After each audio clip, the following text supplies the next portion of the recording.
Alright, what's going on? Peace to you all. It's good to see you all again. Or, come before you all again. Hope everybody's doing well and the Most High is continuing to bless you. Everybody's staying prayed up, studied up, reading and exhorting themselves and their brothers and sisters and family and encouraging each other to do good, by each other and for the sake of the Most High and His Son, and so that His Son's name can be exalted in the earth, right, as we get closer to the end. But look, man, I wanted to drop something on your head, right, and I hope that you all really pray and meditate on the things that I'm about to bring out, and ask yourself and the Most High a couple questions. Why is it that people go through such lengths to hide some information like this from us and from the people of the world? And why is it so important that we understand these verses and have them close to our chest, right? So ask yourself some things like that, and your pastor too, man, and really delve into the history behind this stuff, right? So what I'm about to show you is in the Apocrypha, right?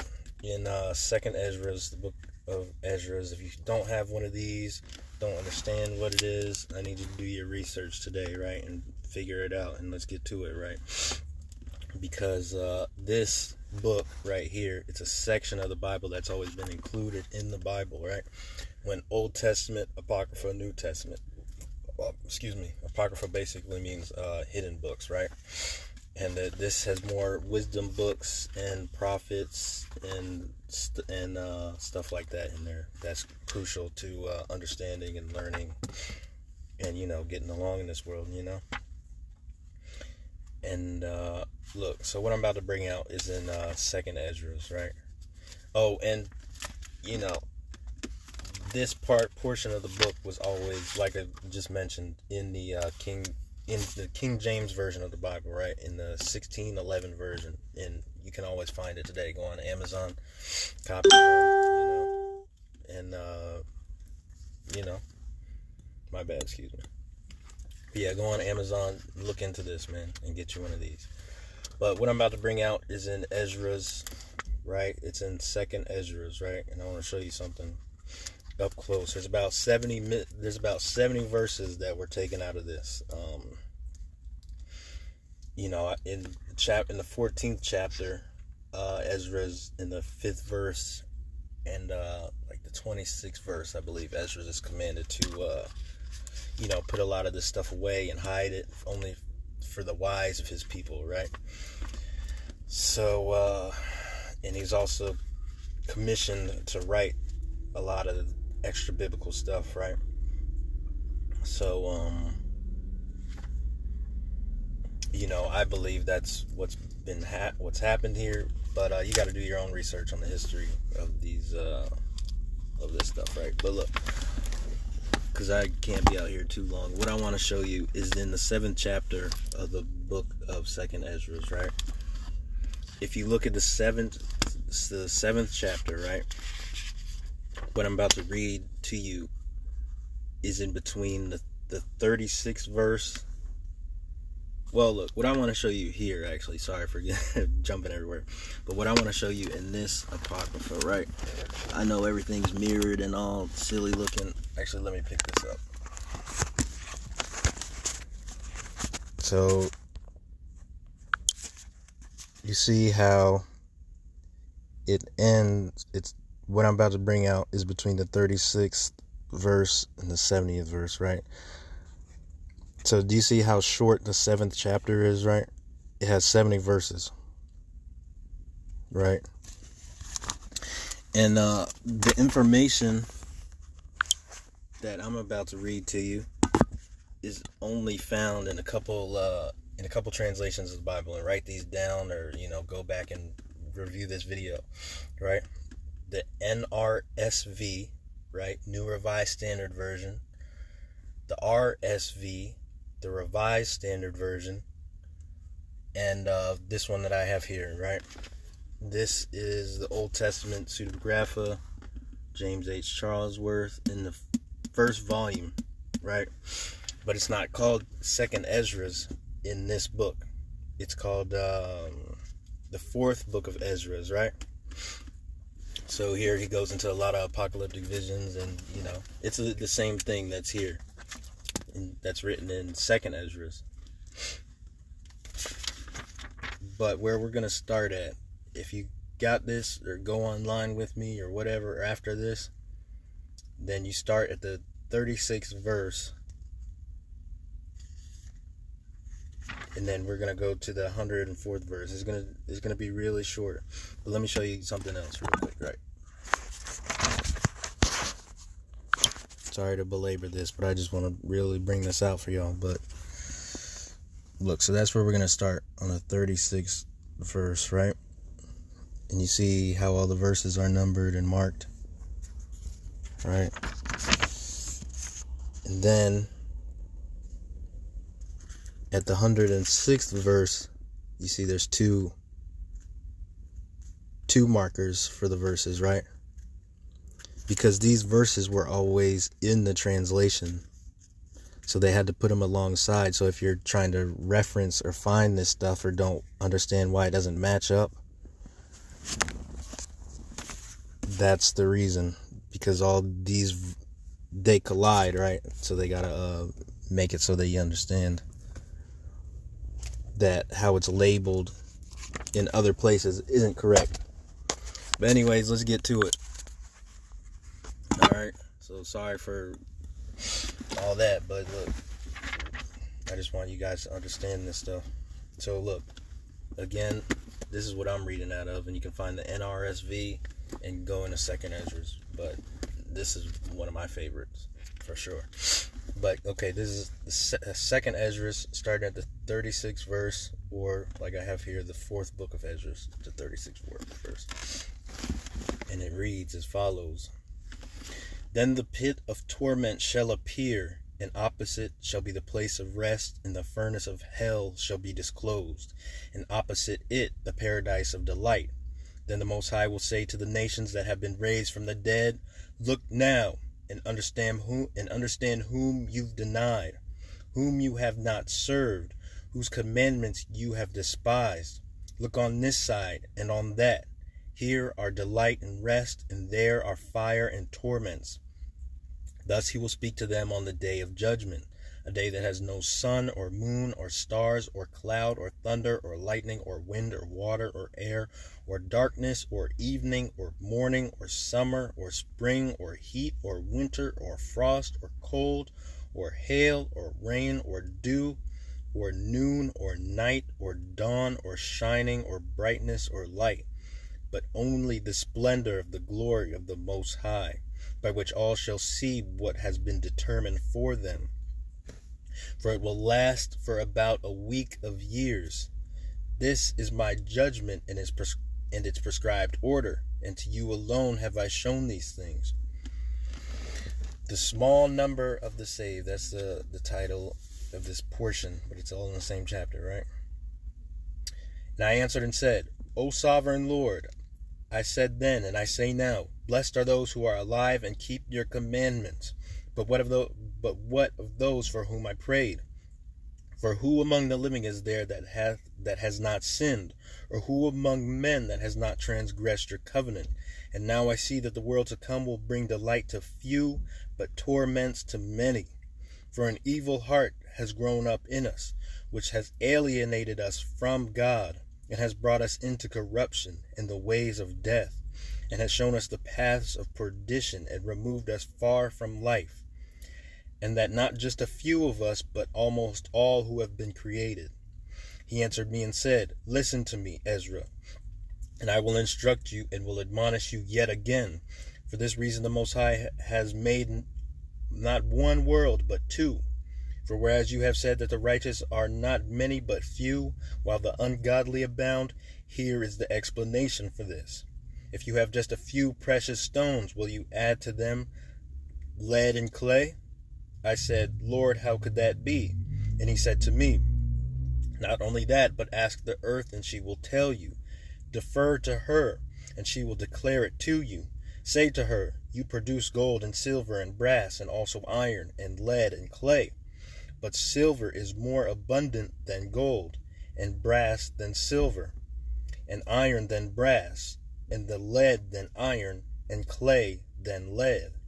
Judge therefore which things are precious and desirable, those that are abundant or those that are rare. I said, O sovereign Lord, what is plentiful is of less worth, for what is more rare is more precious. He answered me and said, Weigh within yourself what you have thought, for he who has what is hard to get rejoices more than he who has what is plentiful. So also will be the judgment which I have promised. For I will rejoice over the few who shall be saved, because it is they who made my glory to prevail now, and through them my name has been honored. And I will not grieve over the multitude of those who perish, for it is they who are now like a mist, are similar to a flame and smoke. They are set on fire and burn hotly, and are extinguished. In his name, you go to Exodus, the 3rd chapter, read the 14 and 15 verses. He says, my name is I am that I am, right? And you read the Hebrew, do your own research. Don't take my word for it. I'm LeVar Burton, you already know. But his name is Ahaya, Ashar Ahaya, right? The I am, the great I am, right? Look, so verse 62, he said, I replied and said, O earth, what have you brought forth? If the mind is made out of the dust like the other created things, for it would have been better if the dust itself had not been born, so that the mind not have been made from it. But now the mind grows with us, and therefore we are tormented because we perish and know it. Let the human race lament, but let the beast of the field be glad. Let all who have been born lament, but let the four-footed beast and the flocks rejoice. For it is much better with them than with us. For they do not look for judgment, nor do they know of any torment or salvation promised to them after death. For what does it profit us that we shall be preserved alive but cruelly tormented? For all who have been born are involved in iniquities, and are full of sins and burdened with transgressions. And if we were not to come into judgment after death, perhaps it would have been better for us. He answered me and said, When the Most High made the world and Adam and all who have come from him, he first prepared the judgment and the things that pertain to the judgment. And now understand from your own words, for you have said that the mind grows with us. For this reason, therefore, those who dwell on earth shall be tormented, because though they had understanding, they committed iniquity. And though they received the commandments, they did not keep them. And though they obtained the law, they dealt unfaithfully with what they received. What, then, will they have to say in the judgment? Or how will they answer in the last times? For how long the time is that the Most High has been patient with those who inhabit the world, and not for their sake, but because of the times which he has foreordained. Verse 75. I answered and said, If I have found favor in your sight, my Lord, show this also to your servant, whether after death, as soon as every one of us yields up his soul, we shall be kept in rest until those times come when you will renew the creation, or whether we shall be tormented at once. He answered me and said, I will show you that also, but do not be associated with those who have shown scorn, nor number yourselves among those who are tormented. For you have a treasure of works laid up with the Most High, but it will not be shown to you until the last times. Now, concerning death, the teaching is, when the decisive decree has gone forth from the Most High that a man shall die, as the spirit leaves the body to return again to him who gave it, first of all it adores the glory of the Most High. And if it is one of those who have shown scorn and have not kept the way of the Most High, and who have despised his law, and who have hated those who fear God, such spirits shall not enter into habitations, but shall immediately wander about in torments, ever grieving and sad in 7 ways. The first way, because they have scorned the law of the Most High. The second way, because they cannot now make a good repentance that they may live. The third way, they shall see the reward laid up for those who have trusted the covenants of the Most High. The fourth way, they shall consider the torment laid up for themselves in the last days.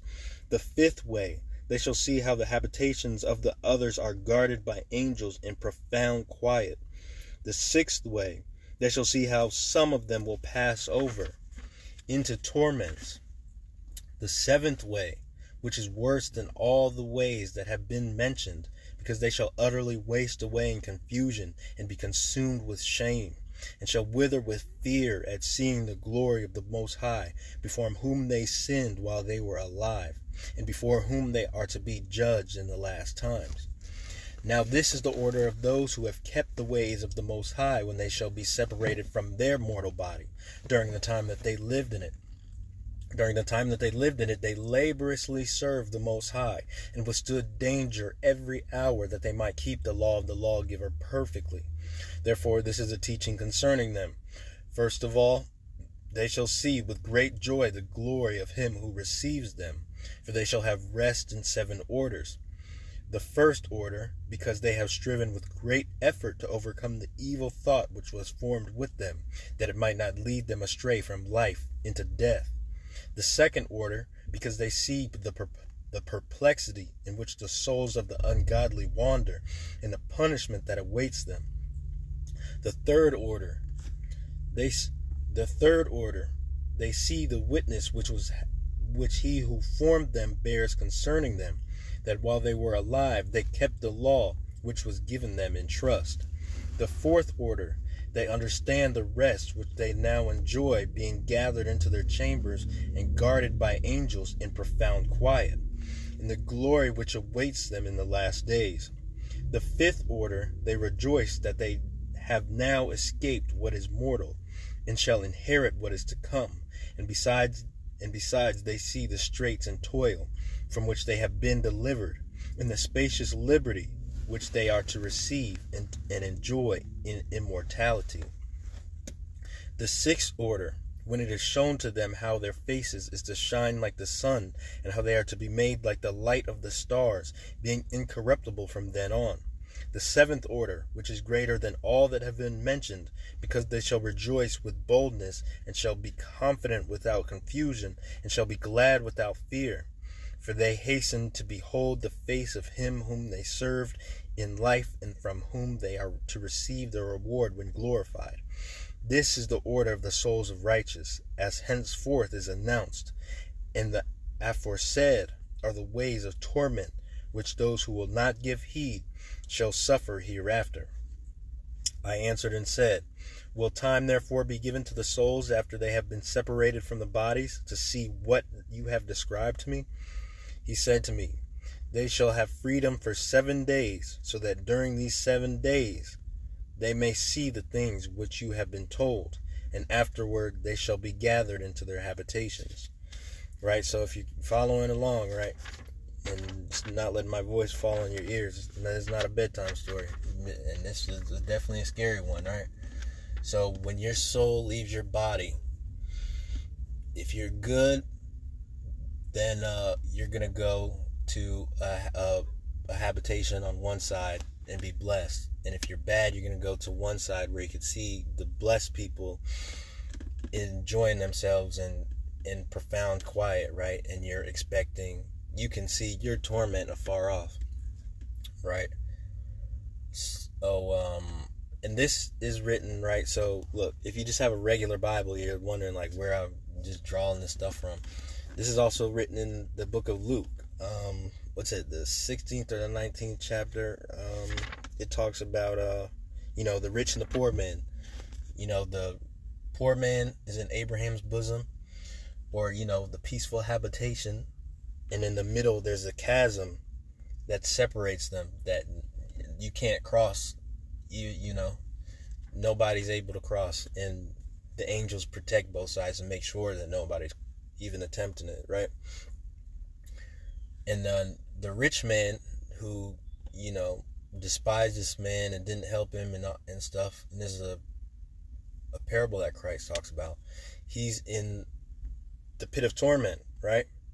He's in this habitation, and he can look over the chasm at the poor man who's in total peace and quiet. And remember, he asked the Most High in that story to have mercy on him and to just give him, like, a second just to go speak to his family and his brothers about this place so that they don't have to abide there, but he's forbidden to do so because they have the law in the earth, and everybody has eyes, right, and understanding and a heart. So good, bad, right, or wrong. Whether you don't have a Bible, you can't read, or whatever your trial is on earth, it's still you have no excuse at the end of the day. You know what I'm saying? And if you let your heart lead you astray, and you let what is in all of us to overtake you and to overcome you and to do wicked things in the earth and to hurt people and be just a malicious frigger, then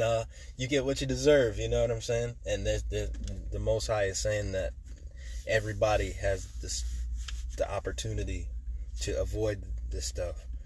So, right, again, this is the 4th book of Ezra, anybody that's just coming in, but it's also called the 2nd Esdras in your Apocrypha, right? And I'm reading the 70 missing verses, so let me get back to where I was, right? And this is the 102nd verse, right? So what it says, I answered and said, if I have found favor in your sight, show further to me your servant, whether on the day of judgment the righteous will be able to intercede for the ungodly, or to entreat the Most High for them, fathers for sons, or sons for parents, brothers for brothers, relatives for their kinsmen, or friends for those who are most dear. He answered me and said, since you have found favor in my sight, I will show you this also. The day of judgment is decisive and displays to all the seal of truth. Just as now a father does not send his son, or a son his father, or a master his servant, or a friend his dearest friend to be ill, or sleep, or eat, or be healed in his stead. So no one shall ever pray for another on that day, neither shall anyone lay a burden on another, for then everyone shall bear his own righteousness or unrighteousness. And then it ends there, right? And then it picks back up, the 36th verse in your 2nd Esdras or your Apocrypha, right? Let me see. Yeah. And then it says, then I said, right? So it picks back up at 36. Then I said, Abraham prayed for the first Sodomites. And then if you look here, the translation's a little different here. And then it says, I answered and said, how then do we find that the first Abraham prayed for the people of Sodom? Right? So, look, just want to show that to y'all. Rewatch this, share it, whatever you got to do, man. But, meditate on these things and look for these verses and get you a copy of this in your hands, right? So, again, this is the 4th book of Ezra in this edition. But if you go online and type in 2nd Esdras, NRSV or RSV, and you start at the 36th verse, you can find the same information, right? So, look, Godspeed, peace to y'all, love y'all, take care of yourself, stay prayed up, stay reading, keep fighting, man, and pray for everybody, even the lost, because look, like we just read, there's not going to be any space in the judgment for anybody to intercede for anybody else. So for those people that are lost and persecute you, really keep them in your prayers, right? And ask that the Most High have forgiveness and mercy on their soul, in this life and in the judgment. You know what I'm saying? Not even for the purpose of heaping coals on people's heads, but just to, you don't want anybody to go to that place, from my understanding, right? So, it's on us, it's on the saints to send those prayers up diligently, right? And do the work, man. Don't be faint-hearted. Don't faint out here. It's tough. I know it, but, God's walking with us. Yeshua is walking with us. We're good. What more do we need? You know what I'm saying? So stay focused. Stand strong. Love you. Peace.